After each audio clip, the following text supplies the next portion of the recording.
Dans The Host, le monstre frappe en plein jour dès le début du film. Pas d'attente, pas de mystère, il attaque, dévore et kidnappe dans l'hystérie et les cris.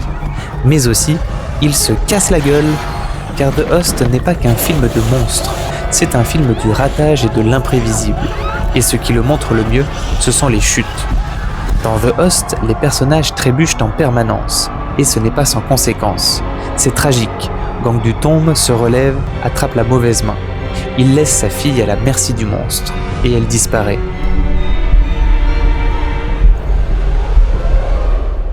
C'est aussi comique, comme ce militaire en combinaison jaune qui s'étale devant les contaminés, et même grotesque, lorsque la famille s'effondre de chagrin tout en se disputant.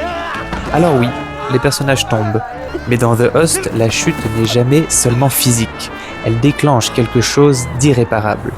Dans chaque scène, un grain de sable vient enrayer la mécanique, à l'image de Gangdu qui se trompe à nouveau en comptant les balles restantes de son fusil, et provoque la mort de son père.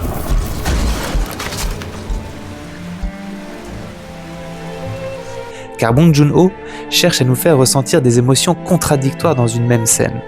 Pour définir ce procédé, il utilise le terme Piksari. Piksari, en argot coréen, c'est ce qui rate, et dans The Host, tout rate.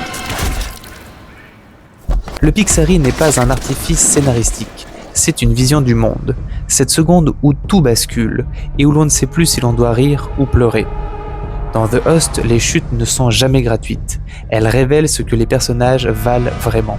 Le monstre trébuche, les héros ratent, et nous, on regarde.